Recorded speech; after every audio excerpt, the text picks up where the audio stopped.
welcome to our channel. We're excited to get in and dig into sharing our story. Guys, we're going to talk about our fertility story, kind of talk a little bit about why we're sharing this story, and why that's important. Yeah, I mean, I just think that it is a very heavy topic to talk about. So, you know, if this is not for you, you can go ahead and hit the little X somewhere at the top of this screen or just scroll up from your phone or whatever. But this is our story that has been an experience we've been going through for the last, 2 years probably? 2-3 years, yeah. It's been a while. Mm-hmm. So, that's what we're going to talk about. I mean, why do you think we should be sharing this story with people? Because it seems kind of crazy to want to put all our business out there. I feel like we're being led to by God, first off. I also think it's kind of important that people kind of hear a story of the difficulty, because I think people have like the society kind of sets up a framework where we kind of look at, marriage a certain way. We look at pregnancy and having kids a certain type of way, and there are things that people don't talk about. Yeah. And so when we don't talk about it, that leads to people walking into that without actually any type of knowledge or understanding of what they may experience. Yeah. I think there's a lot we don't talk about, just in marriage, in society in general, but, that's for another day. We're going to get to that, but, we're going to start off with our fertility. And now, no one really talks about fertility or fertility issues or none of that stuff. So that's the first starting point of why we think that's important to talk about and why we feel led to. Should we just tell them what our experiences were? Yeah. Let's get into it. So I think, starting from the beginning, I guess, kind of to give a frame of reference. We originally got off of birth control and things like that, and it was just kind of we were 31, I think, 31, 30, 31. Yeah. And we had always said around 31, 32, we'll try to start having kids. I don't know that when we got off birth control that we were really ready to have children, but it was kind of the standard we set for ourselves. So we were okay, this is what we're doing. I was afraid. I'll be straight up. Yep, he was not ready at all. I don't even know why he said, yeah, sure, you getting off birth control? Yeah, that's cool. We're just gonna see what happens. Okay, let's be clear. It wasn't a matter of you ready. It wasn't even a matter of hey, you were very much I'm getting off birth control. Yes, that is true. You want me to get off birth control? It was you were getting off, and then okay, well, let me tell the why. Condoms are not really the best. Let me tell the reason why I was getting off of birth control, because it wasn't about having a baby. For me, my periods were just excruciating. I couldn't predict when they were coming. I would have, this is probably TMI, but this is transparent with the Townsends. So, I would be menstruating for more than a week, 2 weeks. It was very unpredictable. And I was I can't do this anymore. I'm getting off of birth control. At that point, it was my second type of birth control. And I was I'm not going to go try something else. So we're just going to see what happens with my body. I wanted my body to kind of get back to normal and regulate. And that was the reason why. Oh, I know. I was getting off of birth control. So I was hey, I'm getting off birth control. Yes, now what? That's exactly how she said. Gonna do? That's exactly how she said. She was Rob, I'm getting off birth control. And I was okay, sure. And then it was that conversation, if something were to happen and we happen to get pregnant, are you ready? Are you okay with that? And it's kind of if you are birth control and I don't really do condoms like that. If something happens, obviously, I ain't got no choice but to be ready or prepare myself to be ready. It's kind of ready today. No blockage on that. It's going to happen. So, there was a mental fear there. It's not I can't be Like, I have qualities of being, I'm good with kids. Yeah. I don't dislike kids. I like kids. I love kids. Just having kids is a big. It's a big responsibility. I will say that. I will say it's a change. It's a responsibility. There's a lot that goes into that, and all props to everybody who is parents, because you guys do a lot. Just from what I observed. So, you know, all power to you guys. I will be there at some point when the Lord decides to bless us. Yeah. But, you know, at that point in time when we had this initial conversation, I was not there yet, because I don't even know why I was afraid. Like, I feel like just, you know, like the enemy just kind of gives you fear just to give you fear. Like, you don't even realize why you're afraid, but you're just afraid for no reason. It's like you're so in fear that you can't even see the logic and reason behind why you're afraid. Ooh, so that's kind of where I was like, I was afraid and fearful. And if you look at the logic of it, it's like, financially wise, it made sense. Great. Like, we were in a good place. We were in a good place. Marriage wise, we communicate well, and things were going good from that standpoint. And if it's from a responsibility standpoint, it's no issue for us to be able to have kids and provide stuff like that. It's just like, I don't know why. I just, in my mind, I was like, oh, I'm afraid about us having kids. Then that fear turned to like, I'm gonna be a horrible parent. Then it turned to the whole fear of like, what if Crystal dies in the pregnancy? Oh, I didn't know it was that intense. It was just you. Like, I did not. The enemy was really attacking my mind on a high level, like deep. Now, like, I wasn't combating back to allow myself to dig out of that hole that he was digging for me, and so that's where my head was at. It was going down that slope. Yeah. I mean, and realistically, and I think I'll talk more about this later, I don't think I was ready either. Like, but I really just wanted to be off of birth control. And I mean, it seemed like it was the right thing to do. I mean, at that point, I think people had been asking, but asking. I don't know that at that point, I don't think it was really like, oh, well, maybe we should because they're asking. I think it was just like, oh, well, getting off birth control, so this is what we're doing. And then I think maybe like months later, you finally hopefully came around. I did. Not being so afraid. It did take a second, and God had to kind of work on me with that. Where I moved away from being so afraid, and I think I realized, like, he kind of showed me, it's like, you have no reason to be afraid. I didn't give you the spirit of fear. I didn't give you that at all. Like, I'll preface this by saying, like, before we got married, God gave me comfort in, like, that he is the provider. He's my provider. Oh, yeah, because you were very scared. Before we got married, I was afraid that I wouldn't be able to provide financially. Yes. So, literally, I had a moment with God where I was in, I guess, iFly. I think that was the name of the place, in, like, the little air tube. And God spoke to me clearly. I heard his voice very clearly to me. He's like, as you are being held up by this air, this is how I'm holding you up, and I will hold you up. I will provide for you. And, like, from that moment on, I had not worried anything about our financials at all. And God has provided through actions, through me, through business, through all kinds of means. And it's been a huge blessing.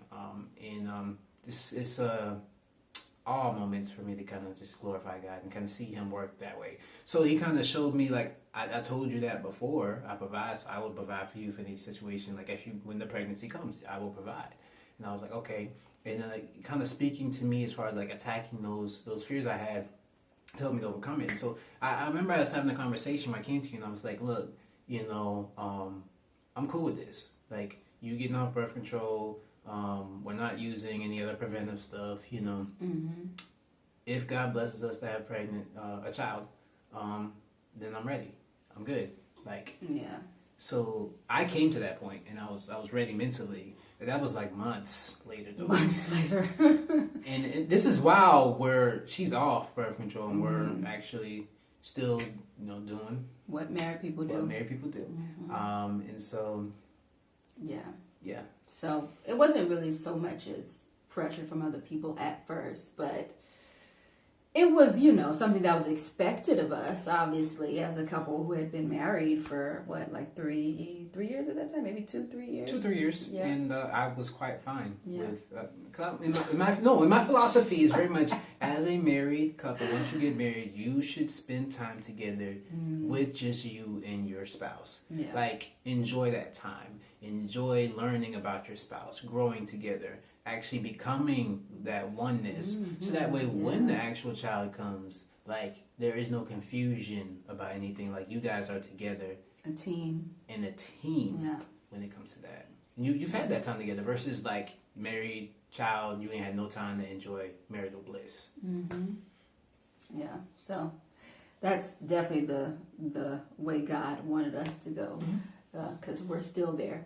Yes. But like, what else? Why else was it important for us to tell this? Yeah. I think so. From a societal standpoint, there's a lot of pressure there that shouldn't necessarily be there. I mean, okay. So a recent conversation I had with someone was on how society pressures you to get pregnant when you're married. Like, it's expected. But, like, it's kind of one of those things where, like, people don't understand mentally how that affects the couple, the pressure. And then it's kind of like one of those things like, oh, I mean, that's just the way it is. But it's like, it doesn't necessarily have to be that way because pressure can be toxic. So if you think about it from that standpoint, okay, so you have the pressure from mainstream society, right? Like what they say should be, get married, have kids, get the dog, fence around the house, all that stuff. You allow that type of stuff to pressure you to make decisions on how you're going to do stuff with your life. That's first thing, right? And then you got, secondly, then there's pressure from the church. Ooh. Because once you get married in the church, then, be fruitful and multiply. Be fruitful and multiply. And I'm all for it. But the thing is, like, I feel like sometimes people don't understand that that's be fruitful and multiply in your time and God's time. Like, ooh, yeah. Like, okay, so just breaking it down, my philosophy on marriage is I'm married to Crystal and I'm married to God. Like, it's threefold cord. We're all married together. Like, I love her as I love God. Like, obviously my love for God is higher, but I'm just saying, like, I love her because God first loved me and I love him. So it's a threefold love in marriage. So in that standpoint, like, the plan for the baby, God's going to provide the baby through us. So it's in his timing and it's also within our timing. Like, if we are not mentally there or emotionally there and he's not spoken to us on that, like, it'll come in that, right? Yeah. I think that was a lot of our story too. Like, I know I don't even know, like, maybe the whole time I think that we were, like, actually trying, I know that I was not ready. Like, not only was I not, like, I was pressuring myself, but I was also facing so much pressure from everyone else. Like, at a certain point, it was, like, weekly that someone would say, like, oh, when are you going to have kids? Oh, you guys need to be trying to have kids. Like, it's time. Like, how old are you? Oh, yeah, you need to be doing it. So, and that whole time we were actually trying, even though a lot of people didn't know that we were trying without success. It was still like, why do you, like, as a society, in particular, like in church, like, we do this thing where we put so much expectation on people, and you don't necessarily ask the person, like, hey, what do you want? Do you want to have kids? Like, do you guys want to have kids right now? What do you guys think about having children? Like, it's just like, this is the path that we go on as Christians, as Christian couples, and so this is naturally what you're supposed to be doing. And a lot of that messed with my mind for a really long time, because I knew, something in me knew that I was not aligning myself with God's will, because that's not what he wanted for us at the time. But I was trying to align myself with the will of everybody else and other people, because the voice was just so loud. Yeah. I mean, I think it's also another question there too, is like, not only is it, pleasing other people from that standpoint. And like, hey, do you want kids? It doesn't necessarily have to get to that point. It could even be like, hey, are you able to have kids? Like, there's no, it wasn't even like the concern standpoint where it's kind of like, because you have the pressure to have kids, but it's like, hey, you want to know, like, is there any problems with you? Like, because it's like the sensitivity. Well, nobody like, asked. I mean, no one did ask. It's also a sensitivity thing, and I think no one really thinks about that standpoint because nobody wants to talk about the issues. Because it's like, I've been asking for a while, and I see that you guys aren't having kids. So, in the standpoint, like, maybe you might think that, oh, maybe you guys aren't trying, but it's kind of one of those things like, well, maybe there's a problem. Maybe there might be a physical problem that's causing, us not to actually have kids at that moment, or anybody from that standpoint. I think, because, okay, they say, okay. I think that's so true, and I think because, and I guess it's kind of twofold, like for a lot of people, which is crazy also why people even ask, but for a lot of people, they actually weren't trying, like they just get pregnant. It was just like a whoopsie. That is very true. So, a lot of people is oopsies. A lot of people don't understand that getting pregnant or trying to get pregnant is not like a piece of cake. Like, it's not like, oh, do this and bam, you wake up pregnant. It's, for a lot of people, it's not that way. And I think for the people who have not experienced how difficult trying is, or they've never had to try, it's non-existent, really. Like, they're not able to have empathy for, or even like concern, or because they're not thinking about, oh, you're having a difficult time trying. Like, for them, it's just whoop, right. If you don't happen. If you don't have the experience of it, then it's hard for you to emphasize on what they're actually going through. And I think that's pretty huge. Because like you said, if people do, and I think there are a lot of people out there who have been like marriage night, they consummated the marriage, and then now they're pregnant, and it's not always that simple for everybody. But for some people, that is a blessing. For other people, you want kids, or maybe you don't, and then you go through that process, and it doesn't immediately happen. And a lot of people have to go through a lot of things like trying different things, looking at diets, looking at medical procedures to try to move forward, and then of course if it gets to a certain point, maybe even looking at adoption, because there's a lot that goes into it, I think, with pregnancy that we just don't talk about it. Yeah. And that is honestly another reason why we felt, or I feel like God is leading us to share this particular part of our journey, is because we're kind of lifting the veil of shame. Like, the reason why people don't talk about it is because it's still considered a stigma to have to go through, I don't know, if you have to get hormones or if you have to do IVF or IUI, particularly, and we'll probably let you know what those terms mean later if you don't, but it's a lot of terms in the TTC community, by the way. TTC means trying to conceive. But it's a lot of things that nobody talks about, particularly in the church, and we are going to keep referencing the church to this because we're churchgoers, we're Christians, and it almost makes me sad in a way that we don't talk about this story as much among believers, because it takes a lot when you're going through this thing, like even miscarriages, which I've never been pregnant, so I haven't had that personal experience, but it takes the faith of God. Like, it takes a lot to overcome this journey. And we need to be talking about it more because there are so many people out there who need help and who need encouragement.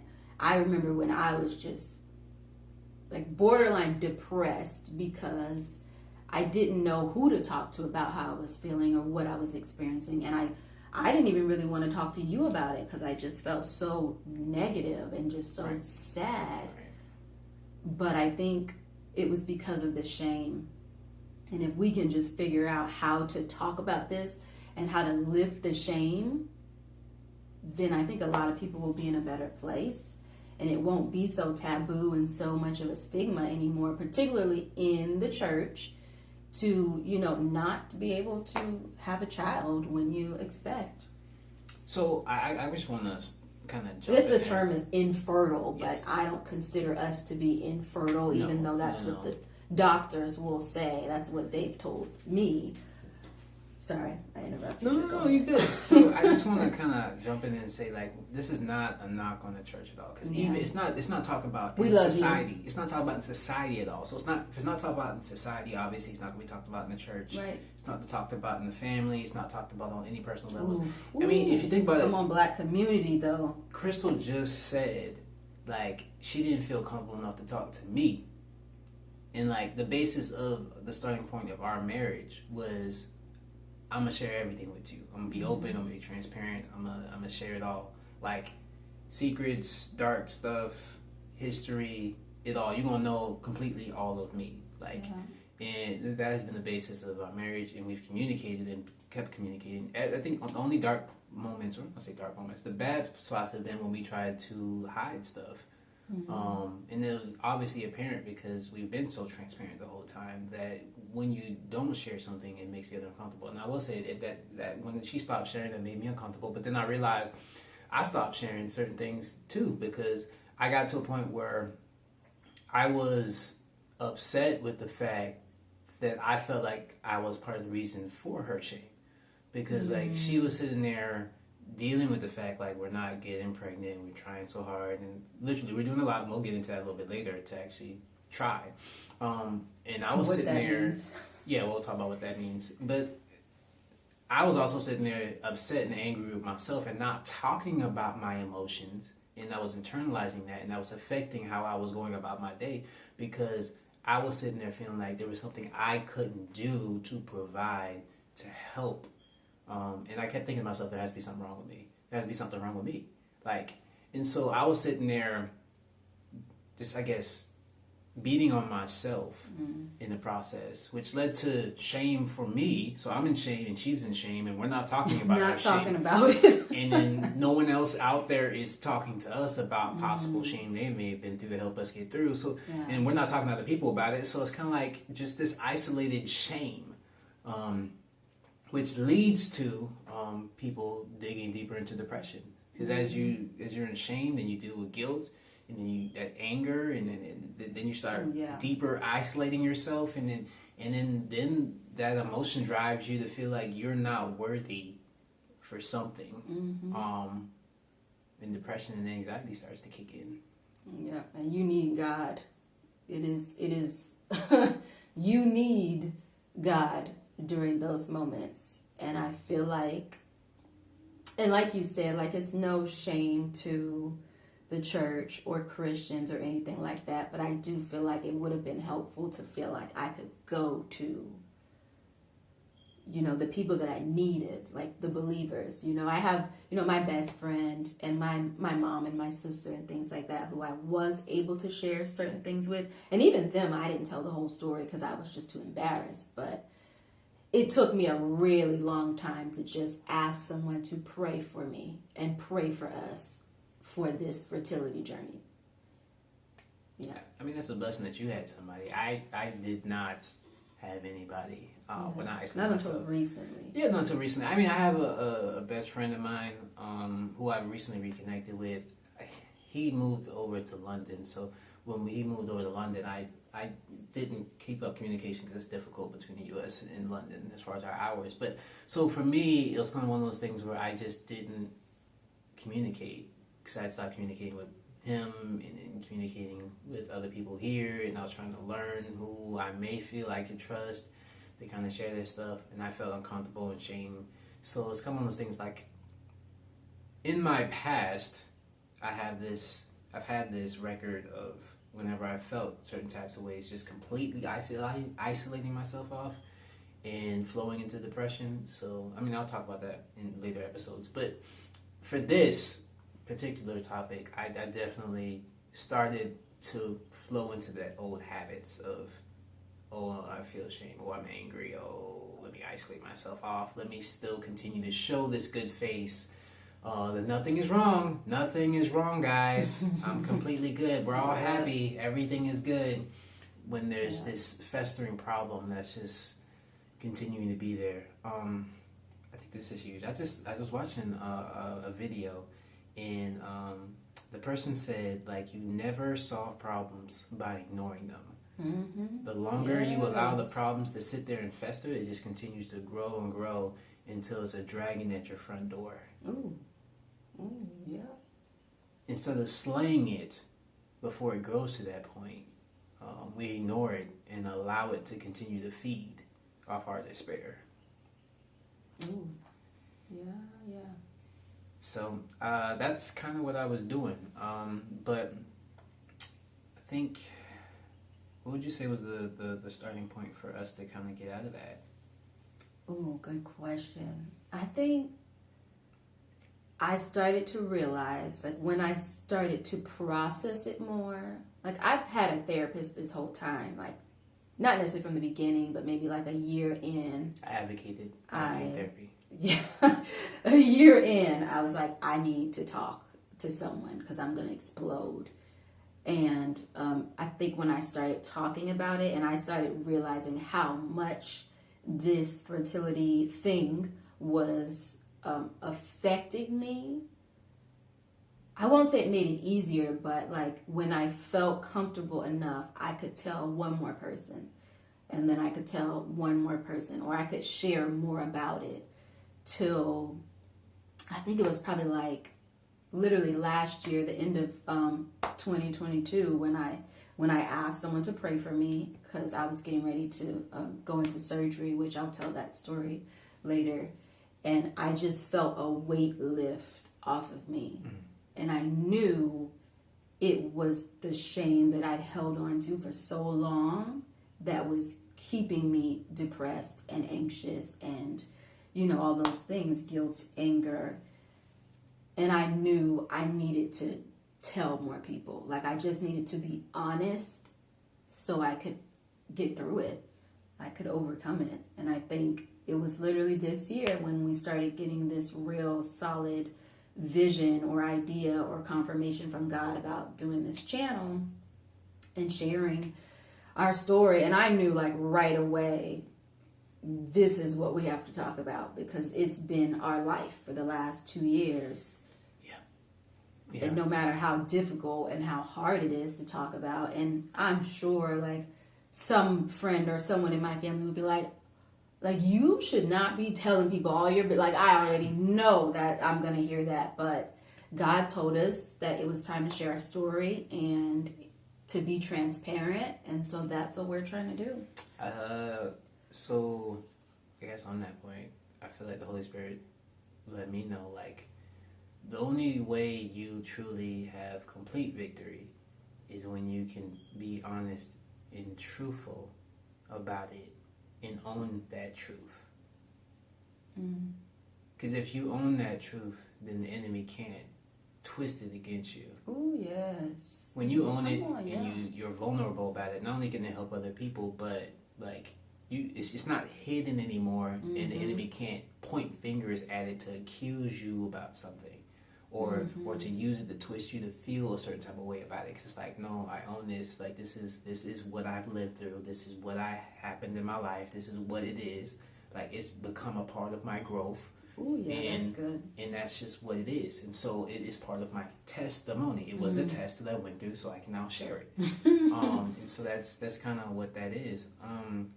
But to jumping back in, I think for me, how I started to get through that was when you started sharing, like, kind of how you felt, and then that allowed me to be like, okay, she's talking, like, and it's like, oh, I didn't know that you felt that type of way about that. I didn't know that you felt like you couldn't provide for me a child that was feeling that way, and I was like, no, like, you shouldn't feel that way. This is, I feel like I can't provide a child for you. Like, there's something wrong with me, and then you were like, no, I don't think that way about you. And so we started having some deep discussions, like. Yeah, it's what we should have been doing all along, but it just took time. It took time. But we're doing it now, and we're doing it with you, too. So hopefully, you guys get something out of this. But going forward, I know we were very vague about some of our experience. So we are going to eventually tell like the whole story, like from beginning to now, like in regards to the doctors and the doctor's visits and the advice that we got, good and bad, because that was it's gonna a be whole thing. Very clear, like beginning to now, Yeah. and the whole process through, and so yeah, definitely pay attention to the next video that we're gonna do, guys, because we're gonna dig Part 2 deep into it. Mm-hmm. So yeah, thank you for watching. Yeah. In the meantime, if you do have questions or you need someone to reach out to or to just talk about any of this, if you're going through this and you know somebody, someone had been like that for us, then email us. We have an email, transparentwiththetownsends@gmail.com, so you can reach us through there. All right, we'll see you guys in part 2. Bye. Later.